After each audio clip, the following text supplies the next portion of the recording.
السلام علیکم ورحمۃ اللہ وبرکاتہ۔ بسم اللہ الرحمن الرحیم۔ الحمد للہ نحمده ونستعینه ونستغفره ونؤمن به ونتوکل علیہ ونعوذ باللہ من شرور انفسنا ومن سیئات اعمالنا، من یهده اللہ فلا مضل له ومن یضلله فلا هادی له، ونشهد ان لا الہ الا اللہ وحدہ لا شریک له، ونشهد أن سيدنا وحبيبنا ونبينا مولانا محمدا عبده ورسوله صلى الله تبارك وتعالى عليه وسلم، أما بعد فأعوذ بالله من الشيطان الرجيم، بسم الله الرحمن الرحيم۔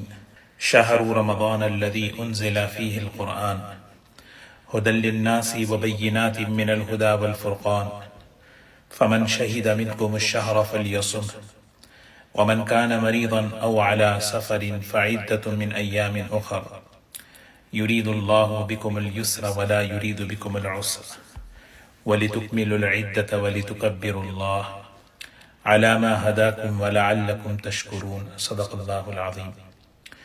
وقال النبي صلى الله عليه وسلم: من صام في رمضان إيمانا واحتسابا غفر له ما تقدم من ذنبه۔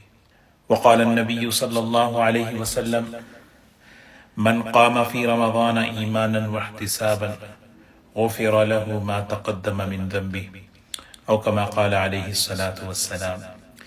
قابل احترام بزرگ و دوستو، الحمدللہ اللہ پاک کا کرم اور اس کا احسان ہے کہ اللہ تعالی ہمیں رمضان المبارک کی تیاری کی نسبت پر اللہ نے ہم کو کچھ باتیں کہنے اور سننے کی توفیق نصیب فرمائی۔ اصل چیز ہے کہنے اور سننے پر مدار نہیں ہے، اصل چیز ہے کہ ان کو اپنی زندگی میں لانا ہے۔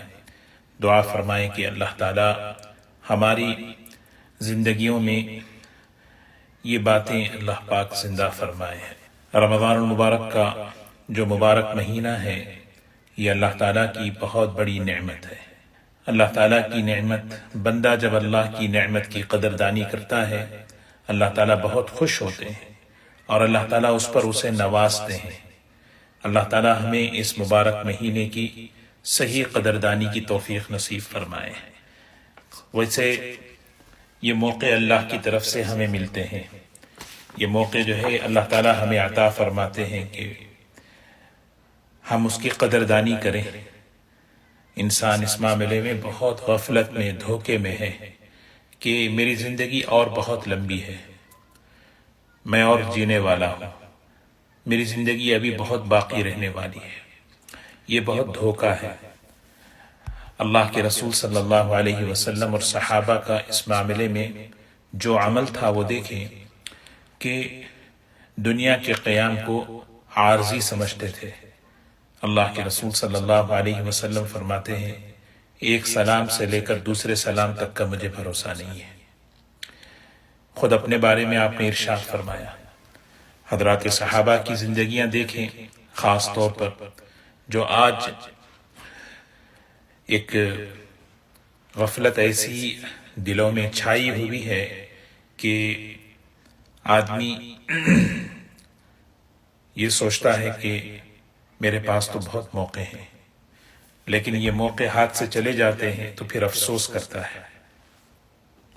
قیامت کے دن کو اللہ تعالیٰ نے حسرت کا دن فرمایا، ندامت کا دن فرمایا کہ بندہ قیامت کے دن اللہ کے سامنے کھڑے ہو کر افسوس کرے گا۔ تو دوستو، اس افسوس سے، اس ندامت سے بچنے کے لیے یہ مذاکرے ہیں، یہ یاد دہانیاں ہیں کہ ایک اللہ تعالیٰ نے ہمیں ایک زندگی میں ایک دوبارہ موقع اللہ نے عطا فرمایا۔ اللہ کی رحمتوں کو، اللہ کی مغفرتوں کو لینے کا، اللہ سے معافی لینے کا اور اپنی زندگیوں کو بنانے کا ایک موقع ہے، اللہ نے ہمیں عطا فرمایا۔ اس کی صحیح قدردانی کی اللہ تعالیٰ ہمیں توفیق نصیب فرمائے۔ رمضان المبارک کیا ہے؟ اصل میں ایک نئی زندگی کا آغاز ہوتا ہے، ایک نئے دور کا آغاز ہوتا ہے۔ ایک زندگی شروع ہوتی ہے انسان کی پیدائش پر، ایک زندگی شروع ہوتی ہے اسکولنگ کے بعد، پھر ایک زندگی کا عمل، ایک زندگی کا جو ہے رخ صحیح شروع ہوتا ہے شادی کے بعد۔ مختلف دور ایک انسان کی زندگی میں آتے رہتے ہیں۔ تو اسی طرح اللہ تبارک و تعالی بار بار ہماری زندگی میں رمضان المبارک اس لیے لاتے ہیں کہ رمز کہتے ہیں جلا دینا، پچھلے گناہوں سے بندہ معافی مانگ لے، آنے والی زندگی کو ایک نئی طریقے سے شروع کرے۔ اس لیے تو سب سے بڑی یہ چیز ہے کہ یہ آدمی سوچے کہ اللہ تعالیٰ نے یہ مبارک مہینہ مجھے جو عطا فرمایا، ایک نئے دور کا آغاز مجھے شروع کرنا ہے، ایک نئی زندگی کا آغاز مجھے شروع کرنا ہے۔ اللہ تعالیٰ ہم سب کو عمل کی توفیق نصیب فرمائے۔ گزشتہ مجلس میں کچھ باتیں رمضان المبارک کی استقبال اور شعبان المبارک، شعبان المعظم کے فضائل سے متعلق عرض کی گئی تھی۔ دو باتیں آج کی مجلس میں عرض کرنی ہیں۔ ایک تو رمضان المبارک کے فضائل کیا ہیں، اور دوسرا اللہ تعالیٰ نے یہ مہینہ ہمیں کیوں عطا فرمایا، اس کا مقصد کیا ہے۔ رمضان المبارک کے جو فضائل ہیں، جیسا کہ میں نے پہلے بھی عرض کیا کہ حضرت شیخ الحدیث مولانا زکریا صاحب رحمۃ اللہ علیہ کی جو کتاب ہے فضائل رمضان، وہ فضائل رمضان، اور اس میں فضائل اور بھی اعمال کے فضائل ہیں، فضائل نماز، فضائل ذکر، فضائل تلاوت قرآن۔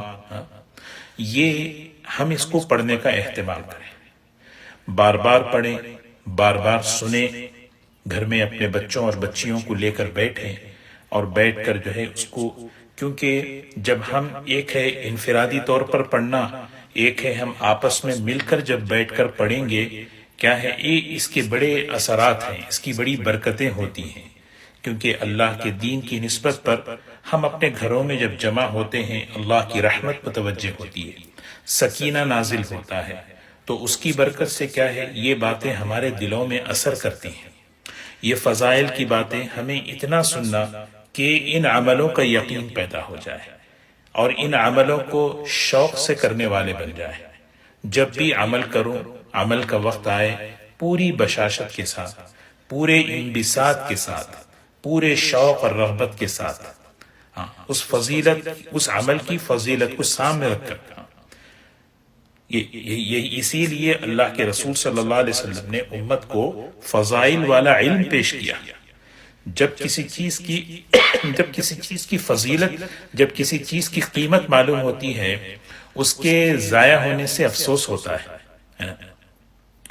اس کے ضائع ہونے سے افسوس ہوتا ہے۔ جیسے مثال کے طور پر $100 اگر کسی کے گم جائیں، آدمی کے دل میں ایک افسوس ہوگا کہ بھئی میرے $100 گئے، اپنوں سے بھی کہے گا، گھر میں بھی کہے گا $100، یہ $100 حقیقی ایک قیمتی چیز ہے، لیکن اس سے زیادہ قیمتی چیز عمل ہے، اس سے زیادہ جو قیمتی چیز ہے ہمارے اعمال ہے۔ جب عمل کی قیمت دل میں آتی ہے تو پھر کسی وجہ سے عمل چھوٹ جاتا ہے تو اندر سے ندامت ہوتی ہے، شرمندگی ہوتی ہے، اس ندامت پر اللہ اسے اور نواز دیتے ہیں کہ بھی میرا عمل چھوٹ گیا۔ تو اسی لیے جو ہے نا، ایک تو فضائل رمضان، اس کو اہتمام سے پڑھیں۔ اسی کی کچھ روایتیں میں آپ کی خدمت میں عرض کروں کہ ایک تو ہے کہ اللہ تعالیٰ نے رمضان، اللہ کے نزدیک رمضان کا اہتمام دیکھیں، اللہ کے نزدیک رمضان کا کیسا اہتمام، اللہ کے رسول صلی اللہ علیہ وسلم کے پاس اس مبارک مہینے کا اہتمام کیسے تھا، کیونکہ فضیلت کے معنی ہے کہ اس کی قیمت ہمیں پتہ چلے۔ اللہ تعالیٰ نے اس ماہ مبارک کو کتنی بڑی خصوصیتوں کے ساتھ، کتنی بڑی فضیلتوں کے ساتھ نوازا ہے۔ سال کے 11 مہینوں کے مقابلے میں رمضان ایک نمایاں مقام ہے، ایک امتیازی شان رکھتا ہے۔ قرآن پاک میں خود اللہ تعالیٰ نے اس مہینے کا تعارف کیسے بہترین انداز سے فرمایا، شہر رمضان، جانتے ہو رمضان کا مہینہ، رمضان کا مہینہ الذی انزل فیہ القرآن، جس میں اللہ تعالیٰ نے قرآن پاک کو نازل فرمایا۔ کتنا، یعنی قرآن پاک جس مہینے میں اترا ہے۔ اور لیلۃ القدر، جانتے ہو لیلۃ القدر، خیر من الف شہر، سبحان اللہ، 1000 مہینوں کی عبادتوں سے بھی بھاری ہے وہ رات۔ وہ رات اللہ تعالیٰ نے اسی مہینے میں رکھی ہے۔ ایک روایت میں ہے کہ اللہ تعالیٰ رمضان کی ہر رات میں اپنی ایسی رحمتوں کا مظاہرہ فرماتے ہیں کہ جہنم سے جہنمیوں کو آزاد کرتے ہیں۔ اللہ تعالیٰ اپنی مغفرت کا، اپنی رحمت کا مظاہرہ فرما رہے ہیں۔ ہاں، ایک روایت میں ہے کہ فرشتے روزے دار کے لیے افطار کے وقت تک اللہ تعالیٰ کی طرف سے رحمتوں کی دعائیں کرتے رہتے ہیں، اور کوئی آدمی روزے سے ہے، اس کے منہ میں جو ہے بھوک کی وجہ سے جو بو پیدا ہوتی ہے، حدیث میں آتا ہے اللہ کے نزدیک وہ مشک سے زیادہ پسندیدہ ہے۔ اللہ اکبر۔ تو میں عرض کر رہا تھا کہ اس مبارک مہینے کا جو ہے اللہ کے نزدیک کیسا اہتمام۔ ایک روایت میں ہے نبی کریم صلی اللہ علیہ وسلم فرماتے ہیں اللہ کے نزدیک جب یہ مبارک مہینہ آتا ہے تو اللہ تبارک و تعالیٰ کے ہاں ایک نظام چلتا ہے کہ جنت کو مزین کر دیا جاتا ہے، جنت کو سجا دیا جاتا ہے۔ علماء نے اس کا مطلب لکھا ہے کہ جنت کو سجانے کا مطلب یہ ہے کہ جنت کو بالکل آراستہ کر کے ایک جنت کے دروازے کھول کر، یعنی مطلب جنت کے اعمال، جنت والے اعمال ہمارے لیے آسان کر دیے جاتے ہیں۔ اگر کوئی اعمال، وہ اعمال جو جنت تک لے جانے والے ہیں، اگر وہ کرنا چاہے وہ آرام سے اس مہینے میں کر سکتا ہے۔ جہنم کے دروازوں کو اللہ تعالیٰ بند کر دیتے ہیں۔ یہ اللہ کے نزدیک اس مہینے کا جو ہے نا، دیکھیں اکرام، کہ جہنم کے دروازے بند کیسے بند؟ ایک تو واقعی دروازے بند کر دیے گئے، اور دوسرا جہنم کی طرف لے جانے والے جتنے اعمال ہیں وہ اعمال اگر کوئی بچنا چاہے تو اس سے آسانی سے بچ سکتا ہے۔ شیاطین کو، کیونکہ دو چیزیں، دو جو ہے نا، دو بڑی رکاوٹیں ہیں، ایک اندر کی رکاوٹ، ایک باہر کی رکاوٹ۔ جو اللہ سے تعلق قائم کرنے کے لیے، اللہ تک پہنچنے کے لیے، اللہ کا قرب حاصل کرنے کے لیے، انسان کو انسان بننے کے لیے دو سب سے بڑی رکاوٹیں ہیں، ایک ہے ہمارا نفس، ایک ہے شیطان۔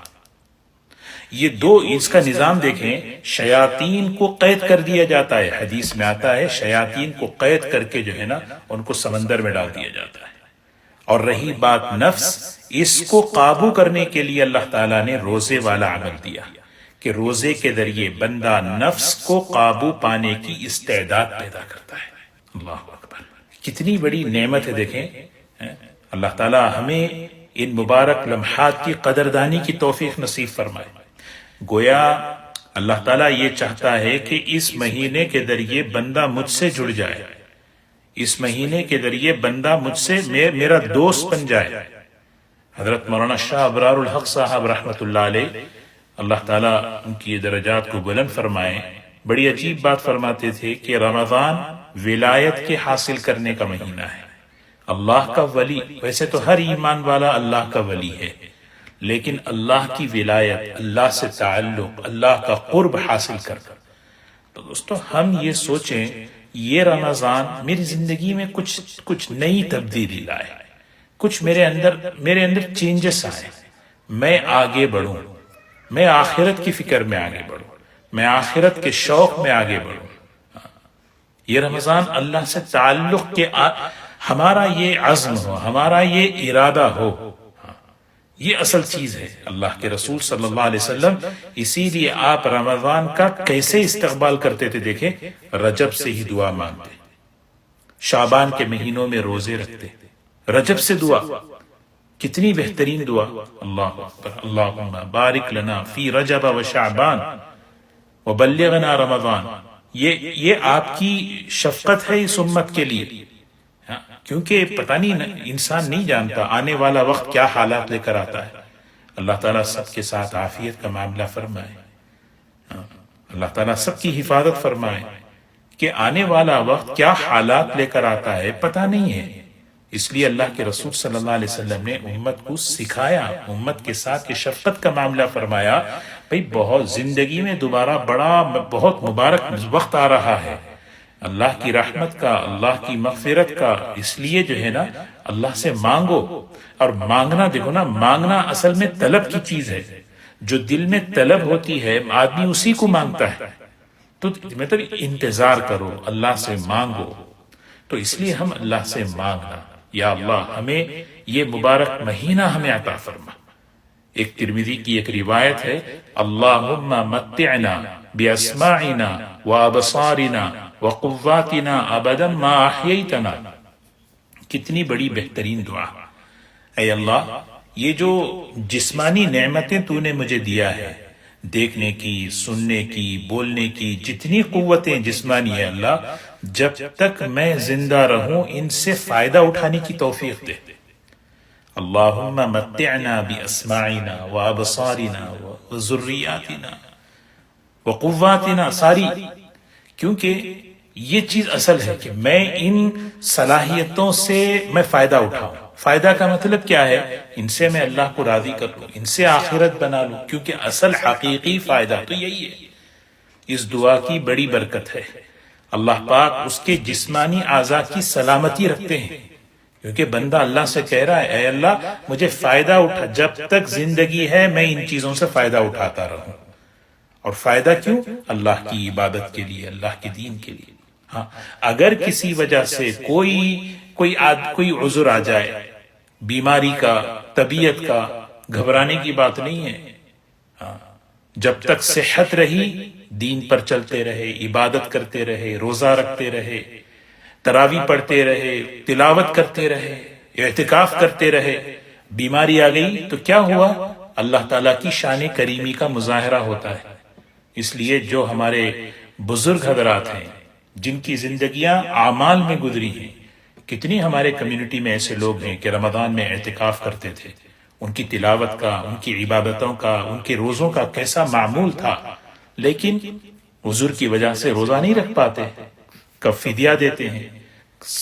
اور عذر کی وجہ سے قیام لیل اتنا لمبا نہیں ہو سکتا، اتنے زیادہ مقدار میں تلاوت نہیں ہوتی. لیکن اللہ تعالیٰ کی شان کریمی کا مظاہرہ دیکھیں. بخاری شریف کی روایت ہے، اللہ تبارک و تعالیٰ بغیر کیے ان کو وہ عمل کا ثواب دیتے رہیں گے.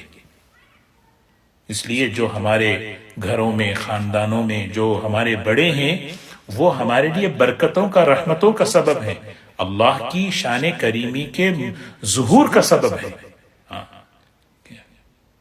اسی لیے صحت کے زمانے کی قدر کرنا، فرصت کے زمانے کی قدر کرنا.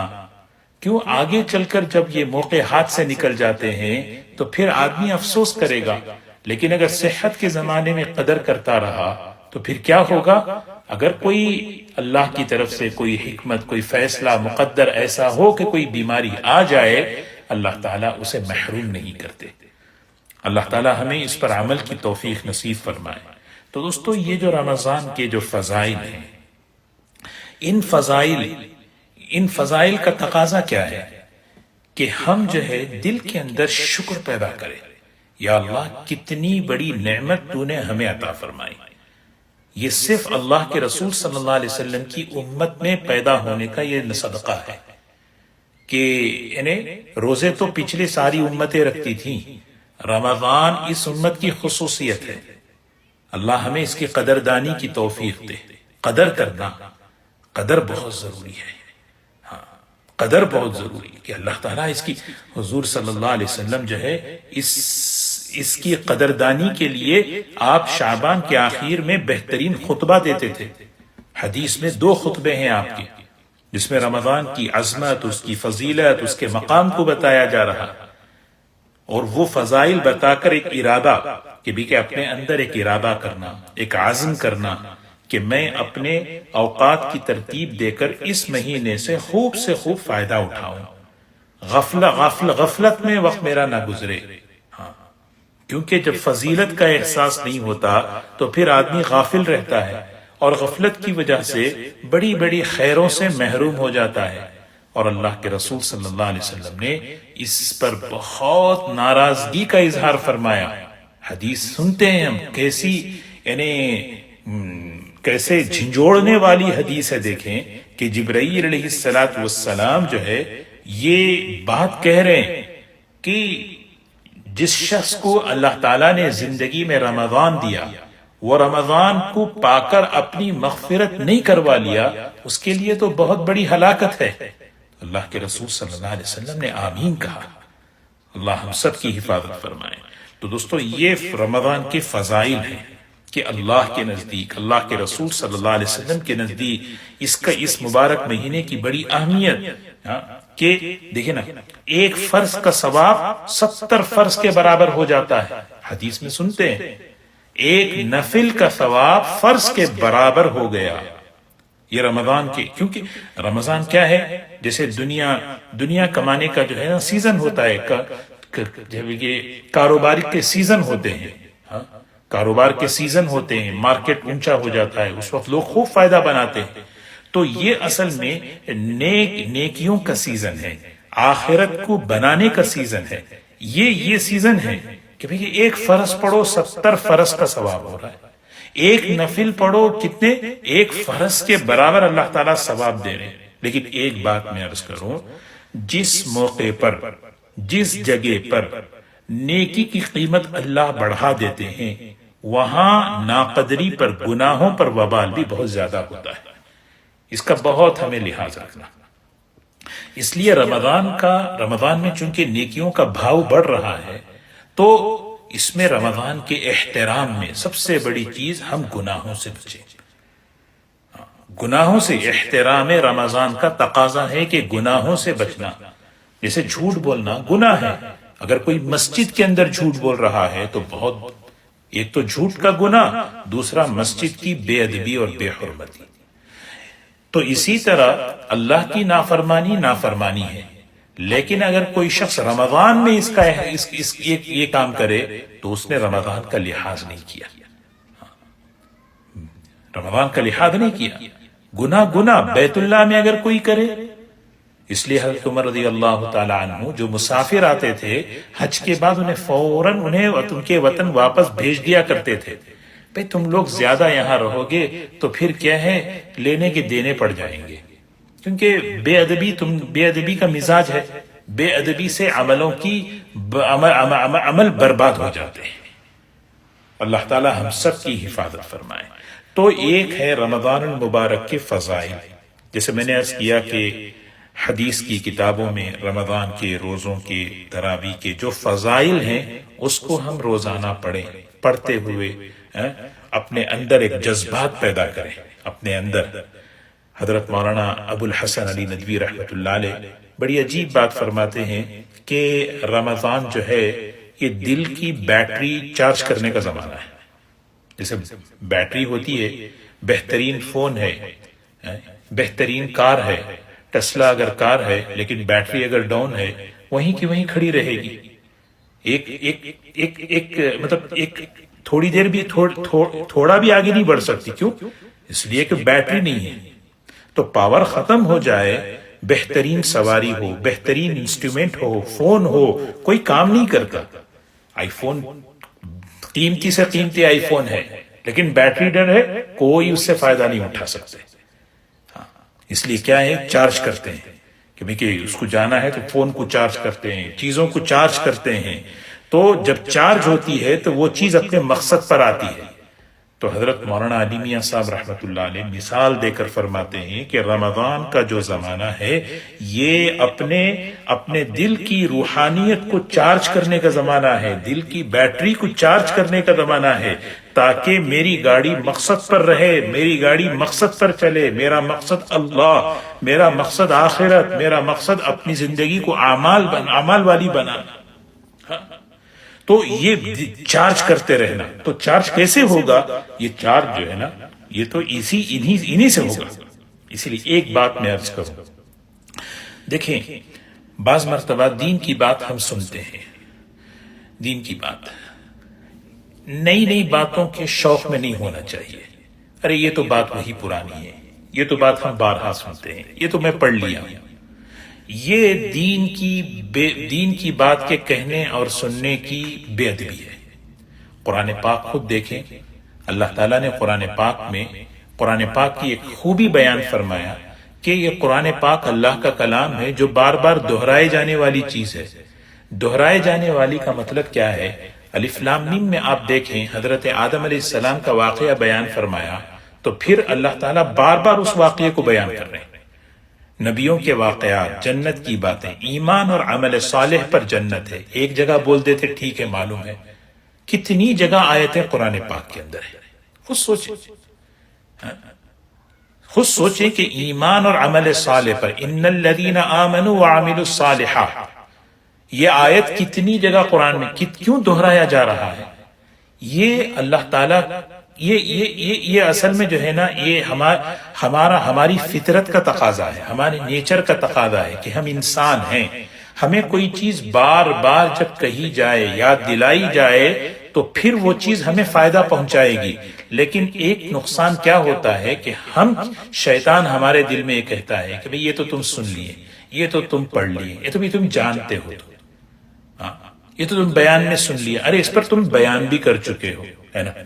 ایسی جو چیزیں آتی ہیں، پھر اس کے بعد کیا ہوتا ہے، اس دین کی اس بات کو آدمی جو ہے نا، یعنی اس کے ساتھ جو ہے نا وہ ادب کا معاملہ نہیں کرتا جو طلب کا ہونا چاہیے، پھر اس کے نتیجے میں محرومی، عمل سے محرومی ہو جاتی ہے۔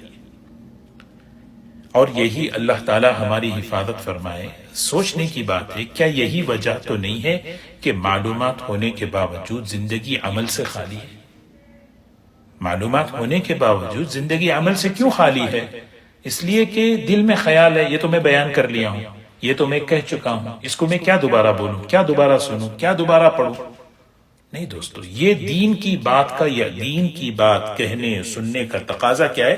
100 مرتبہ بھی اگر کوئی بات کہی گئی، سنی گئی تو اس کو ایسے ہی توجہ سے سنیں جس طرح پہلی مرتبہ سنا جا رہا ہے۔ یہ اللہ کے دین کی بات کا ادب ہے، اس دھیان کے ساتھ، اس ادب کے ساتھ۔ پھر دیکھو اللہ تعالیٰ عمل کی توفیق ایسے دیتے ہیں، ایسے نوازنے والی ذات تو اللہ کی ہے، اور اللہ کے نوازنے کے راستے بہت ہیں۔ اللہ کے دین کی بات کو ادب کے ساتھ، محبت کے ساتھ، دھیان کے ساتھ، اس کو ہمیں بہت اہتمام سے سنیں۔ اللہ تعالیٰ ہمیں اس کی توفیق نصیب فرمائے کہ ہم فضائل کی بات جب ہم سنیں، نماز کے فضائل، رو تراویح کے فضائل، جیسے میں نے 4 باتیں عرض کی، اس کو بار بار سننا اس لیے کہ اس کا یقین پیدا ہو جائے، دل میں تأثر پیدا ہو جائے۔ دوسرا جو ہے اس عمل کو میں پورے شوق کے ساتھ، پوری بشاشت کے ساتھ میں کروں، اور پھر جب وہ عمل کروں تو اس پر اللہ مجھے کیا دینے والا ہے اس کا استحضار ہو، اس کا دھیان ہو۔ اور چوتھی چیز، اگر خدا نخواستہ کسی وجہ سے وہ عمل چھوٹ گیا تو مجھے ایک اندر جو ہے ایک ندامت ہو، مجھ سے یہ چیز چھوٹ گئی، بھائی یہ عمل مجھ سے چھوٹ گیا، یہ تلاوت مجھ سے چھوٹ گئی، تو پھر کیا ہے، یہ ندامت ہی اللہ دیکھنا چاہتے ہیں بندے میں۔ میرا بندہ عمل کے چھوٹنے پر اپنے کو جو ہے نا بہت شرمندہ ہو رہا ہے، استغفار کر رہا ہے، پھر اللہ تعالیٰ توفیق کے دروازے کھول دیتے ہیں۔ تو ایک بات میں عرض کر رہا تھا کہ فضائل۔ دوسری چیز جو مجھے عرض کرنی ہے، رمضان کا مقصد کیا ہے؟ رمضان اللہ تعالیٰ نے ہمیں کیوں دیا؟ یہ چیز ہمیں سوچنا ہے۔ رمضان اللہ تعالیٰ نے ہمیں جو دیا ہے اس کا ایک بہت بڑا مقصد کیا ہے؟ لعلکم تتقون۔ مختصر بات کہ زندگی تقوی والی بن جائے، ہاں زندگی تقوی والی بن جائے، یہ رمضان کا مقصد ہے۔ رمضان کیوں دیا اللہ نے، کیوں دے رہے ہیں؟ تقوی۔ جیسے میں نے پہلے عرض کیا کہ اللہ کا دوست بننے کے لیے، اللہ کا ولی بننے کے لیے 2 شرط، ایمان اور تقوی۔ الا ان اولیاء اللہ لا خوف علیہم ولا هم یحزنون۔ سنو، اللہ کے جو دوست ہوتے ہیں نا، ان کو کوئی خوف نہیں ہوتا، ان کو کوئی غم نہیں ہوتا۔ ہاں یہ آخرت میں، دنیا میں بھی اس کی برکتیں یہ ہوتی ہیں کہ وہ ان کے دل میں سکون ہی سکون رہتا ہے۔ کون ہے اللہ کے ولی؟ الذین آمنوا وکانوا یتقون، جن کی زندگی میں ایمان، جن کی زندگی میں تقوی۔ تقوی کیا ہے؟ تقوی جو ہے زندگی مجھے ایسی سیکھنا، زندگی مجھے ایسی بنانا کہ کل مجھے اللہ کے سامنے کھڑے ہونا ہے۔ جب میں اللہ کے پاس پہنچوں تو میرے اوپر کسی کا حق نہ رہے، نہ جانی اعتبار سے، نہ مالی اعتبار سے، نہ زبانی اعتبار سے۔ یہ ہے، یہ تقوی ہے اس کا معنی، اور رمضان اسی لیے دیا گیا، اور رمضان تقوی حاصل کرنے کا مہینہ ہے۔ لعلکم تتقون، لعلکم یعنی تقوی جو ہے کوئی کسی ایک چیز میں نہیں ہے، پورا سر سے لے کر پیر تک کا مزاج بن جائے۔ ہاں اس دیکھیں نا، یہ خاصیت اللہ بتا رہے ہیں، اس روزے کی خاصیت کیا ہے، یہ تقوی پیدا کرتا ہے، زندگی ایسی تمہاری بناتا ہے، بنانے کے لیے ہم دے رہے ہیں۔ کیسی زندگی کہ سبحان اللہ، کہ تمہاری زندگی اتنی محتاط، اتنی پاک صاف، اتنی بہتر ہو جائے گی کہ تم بہترین اللہ کے بندے اور بہترین معاشرے کے فرد بن جاؤ گے۔ زبان، کان، آنکھ، دل ہے کہ زبان کا تقوی کیا ہے، ایسا بول آدمی نکالے گا نہیں جس سے اللہ ناراض ہوتے ہیں۔ دل کا تقوی کیا ہے، دل کا تقوی یہ ہے کہ دل جو ہے نا حسد سے، کبر سے، ہر دل کی بیماریوں سے دل پاک صاف ہوتا ہے۔ دل میں کسی کا حسد نہیں، کسی کا کینہ نہیں، کسی کی بغض نہیں، چیزیں آتی ہیں تو صاف کر لیتے رہتا ہے، کیونکہ دل میں تقوی ہے۔ جیسے حضرت حکیم الامت حضرت تھانوی رحمۃ اللہ علیہ بڑی عجیب بات فرماتے ہیں، تقوی حاصل کرنا آسان ہے۔ کتنا آسان ہے، جیسے وضو کرنا، وضو ٹوٹ گیا تو وضو کرنا جتنا آسان، اس سے زیادہ آسان تقوی۔ دل میں کوئی چیز ہو جائے فوراً معافی مانگو، فوراً اللہ سے معافی مانگو، بس۔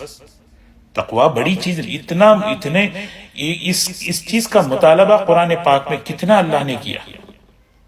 امام ابو بکر جساس رحمۃ اللہ علیہ فرماتے ہیں تقریباً 400 سے زیادہ آیتیں قرآن پاک میں تقوی کی ہیں۔ اتنی ضروری چیز ہے تو آسان اللہ نے کیا ہے۔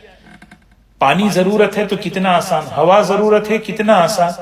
ہم سمجھتے ہیں تقوی جو ہے یہ بزرگوں کا کام ہے، ہمارا نہیں ہے۔ بھائی نہیں دوستو، مجھے زندگی ایسی بنانا کہ میں کل قیامت میں اللہ کے سامنے کھڑا ہو جاؤں تو مجھ پر کسی کا حق نہ، میرے بندے تو نے فلاں کو یہ کیوں کہا، فلاں کا مال کیوں دبایا، فلاں کی عزت پر کیوں ہاتھ ڈالا، یہ چیز نہ ہو، یہ چیز نہ ہو۔ یہ چیز پیدا کرنے کے لیے اللہ ہمیں دے رہے ہیں، تو اس کے لیے ضروری ہے کہ ہمارا جو وقت ہے وہ وقت صحیح گزرے۔ اس لیے دوستو پہلے کیا ہے، اللہ تعالیٰ رمضان ہمیں دے رہے نا، تو ہمیں پہلے اللہ سے صلاۃ التوبہ پڑھ کر اللہ سے سچی پکی توبہ کرنا، اے اللہ معاف کر دے، اللہ سے مانگے اے اللہ میری نافرمانیوں کو، میرے گناہوں کو معاف کر دے۔ زندگی گزر گئی نافرمانیوں میں، سچے دل سے اللہ کے سامنے توبہ کرے، سچے دل سے اللہ سے معافی مانگے، 2 رکعت صلاۃ الحاجات پڑھے، اللہ سے مانگے یا اللہ یہ مہینہ دوبارہ تو میری زندگی میں لایا ہے، رحمتوں والا، برکتوں والا، اے اللہ میں وہ رحمت اور برکت کا سوال کر، اے اللہ رمضان آ رہا ہے بڑی بڑی رحمتوں کو لے کر، برکتوں کو لے کر آ رہا ہے، اے اللہ یہ مہینہ تو تقوی لینے کا، تو تقوی دینا چاہ رہا ہے، اے اللہ اپنی رحمت سے اللہ تقوی والی زندگی، یہ مانگنے کی چیز ہے۔ اللہم انی اسألک الہدی والتقی والعفاف والغنی، نبی کریم صلی اللہ علیہ وسلم اللہ سے مانگتے تھے، ہدایت مانگنے کی چیز، تقوی مانگنے کی چیز۔ اسی لیے تقوی حاصل کرنے میں، تقوی زندگیوں میں آنے میں جو سب سے بڑی جو رکاوٹ ہے وہ کیا ہے، وہ اللہ کی نافرمانی ہے۔ آدمی جو ہے اس سے اپنے آپ کو بچائے، سب سے پہلے وہ۔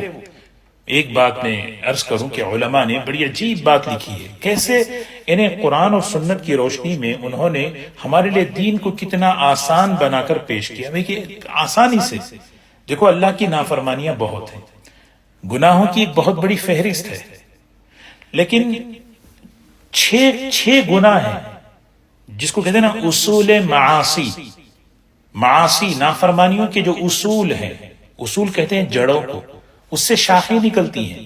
اگر کوئی ان کو قابو پا لے، ان پر محنت کر کے کنٹرول کر لے، اللہ تبارک و تعالی اس کی برکت سے کئی گناہوں سے اللہ اس کی حفاظت فرما لیتے ہیں۔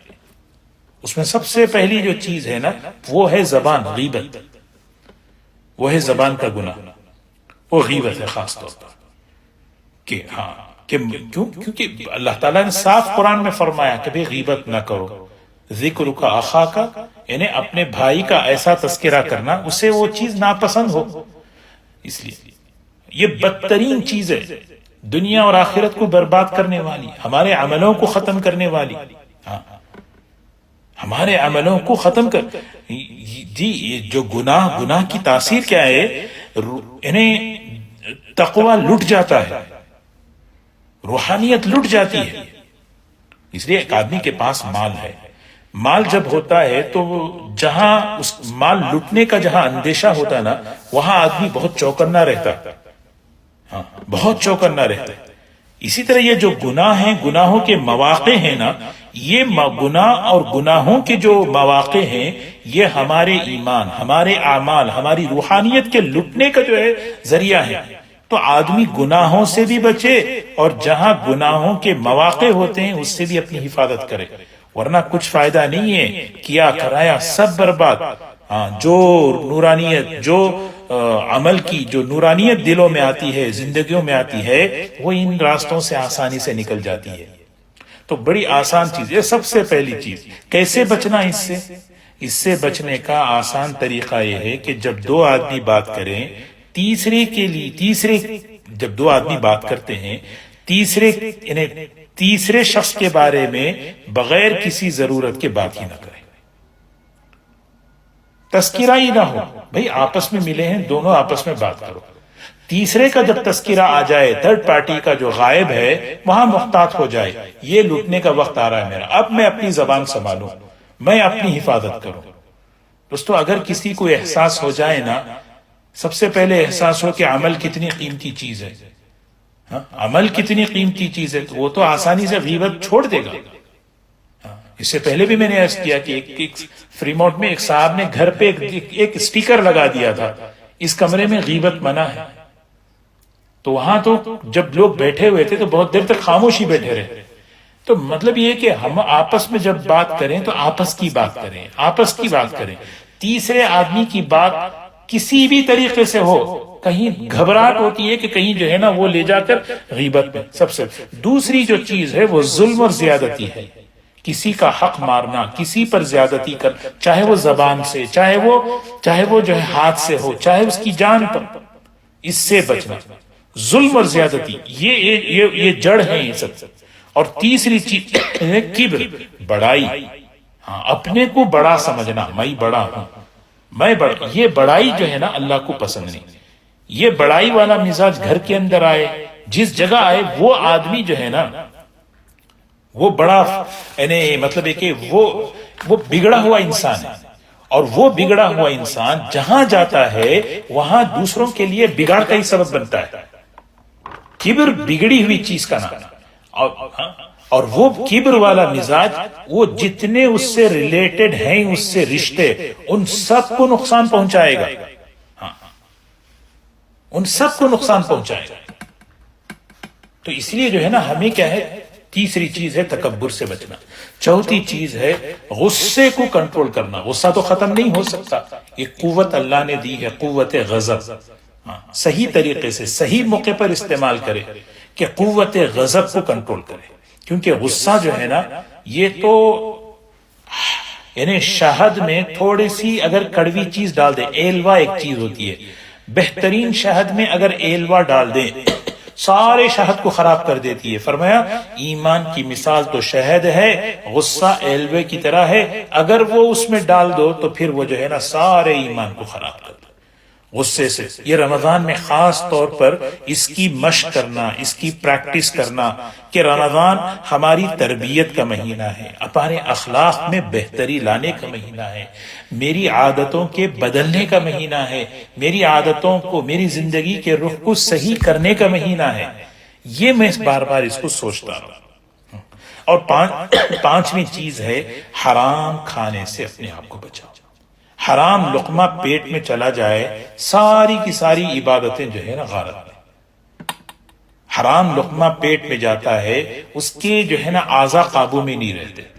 ہاں تو اسی لیے حرام کمانا، حرام کھانا یہ گناہ کی جڑیں ہیں یہ سب. اور آخری چیز ہے جو بہت اہم ہے، وہ ہے کہ اپنے نگاہوں کی حفاظت کرنا. نگاہوں کی حفاظت بہت ضروری. ہاں دیکھیں، نگاہ کی حفاظت یعنی جب بندہ کوئی عمل کرتا ہے تو اس کا نور اس کے دل میں اللہ ڈالتے ہیں. تہجد کا نور، تلاوت کا نور، ذکر کا نور، دعوت کا نور، ایک نور آتا ہے. وہ ایک اس عمل کی نسبت اللہ اسے دیتے. اس کو سب سے بڑی جو چیز اس نور کو ختم کرنے والی، اس نسبت کو تباہ کرنے والی جو چیز ہے نا، وہ ہے آنکھوں کا غلط استعمال. آنکھوں کا غلط استعمال، عمل کا نور جو ہے ختم ہو جاتا ہے. اسی لیے جو ہے نا کوشش، نگاہوں کی حفاظت بہت ضروری. اسی لیے بد نگاہی پر، غلط نگاہ پر اللہ تعالیٰ سب سے چھوٹی سزا کیا دیتے ہیں؟ حدیث میں آتا ہے اللہ عبادت کی، دعاؤں کی لذت کو، حلاوت کو اللہ لے لیتے، سلب کر لیتے، چھین لیتے. اب دعا میں جی نہیں لگ رہا، مناجات میں دل نہیں لگ رہا، اب وہ جو ہے عبادت میں دل نہیں لگ رہا. کیوں؟ اس لیے کہ اس کی آنکھیں قابو میں نہیں تھی.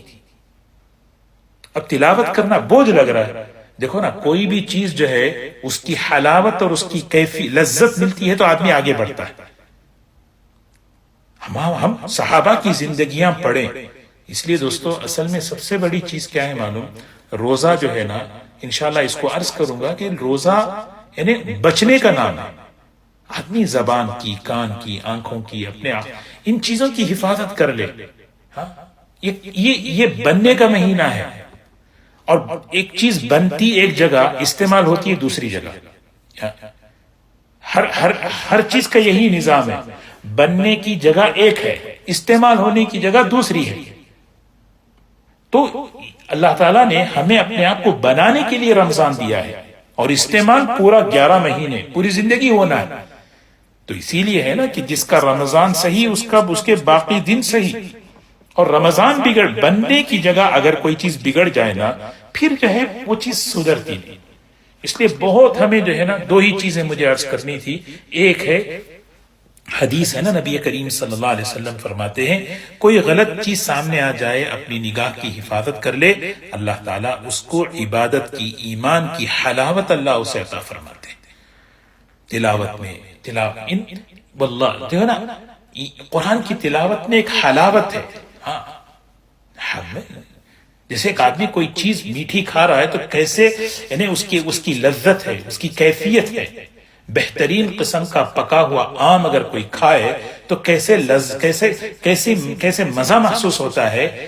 اللہ تعالیٰ نے جو ہے نا عمل انہیں لذت رکھی ہے، حلاوت رکھی ہے بلا وجہ. یہ حضرات صحابہ جو ہے، جن کی راتیں لمبی لمبی رکعتوں میں، تلاوت میں، ذکر میں یہ جو گزرتی تھی، وہ اس کی ایک وجہ یہ ہے کہ انہوں نے اپنی حفاظت کی تھی. وہ حلاوت اللہ نے انہیں دی تھی. تو بہرکیف اللہ تبارک و تعالی ہمیں ان باتوں پر عمل کی توفیق نصیب فرمائے. جیسے دو باتیں میں نے عرض کی ہیں، ایک رمضان کے فضائل مختصر، اور میں نے بار بار یہ عرض کیا کہ ہم فضائل رمضان اور مختلف کتابوں میں فضائل رمضان کے اعمال کے فضائل ہیں، اس کو بڑے اہتمام کے ساتھ ہم پڑھیں. کتاب ختم ہو جائے دوبارہ پڑھیں، بار بار پڑھیں، اب بار بار پڑھیں، بچوں کے ساتھ بیٹھ کر پڑھیں. اور یہ چیز ہم اس تسلسل کو باقی رکھیں تاکہ ہر عمل کی رغبت اور شوق پیدا ہو، اس عمل کو ہم کریں. اور دوسری چیز، اللہ تعالیٰ ہمیں یہ رمضان جو دے رہے نا، اللہ اپنا بنانے کے لیے دے رہے، اللہ تقوی لینے کے لیے دے رہے. ایک نئی زندگی کا آغاز شروع کرو، ایک نئی زندگی کا آغاز. ہاں، اس رمضان کی قدر یہی ہے کہ ایک نئے دور کا آغاز ہمیں شروع کرنا. کہ بھئی کہ بندہ اگر رمضان میں اللہ سے معافی مانگ لے، یہ تو رمضان ہمیں گناہوں کو معاف کرنے کے لیے آ رہا ہے. اسی لیے رمضان کو رمضان اسی لیے کہتے ہیں جلانا، گناہوں کو جلا دیتا ہے. اب کیا آگے کی کیا بات ہے؟ آگے تو اپنے آپ کو درست کریں. اللہ مجھے بھی توفیق دے، پوری امت کو توفیق نصیب فرمائے. اللہ تبارک و تعالی ہمیں عمل کی توفیق نصیب فرمائے. انشاءاللہ رمضان کے کیا معمولات ہیں؟ ہمارا رمضان اللہ کے رسول صلی اللہ علیہ وسلم کے رمضان کے قریب ہو، ہمارا رمضان صحابہ کے رمضان کے قریب ہو. ہمارے رمضان کے اعمال جو دیکھیں نا، ہمارے لیے تو یہی چیز سب سے بڑی رہبری ہے کہ اللہ کے رسول صلی اللہ علیہ وسلم کس طرح رمضان گزارتے تھے، صحابہ کس طرح رمضان گزارتے تھے۔ ہم ان چیزوں کو سامنے رکھ کر وہ کیا معمولات ہیں، وہ کیا اعمال ہیں، انشاءاللہ اگلے عرض کریں گے۔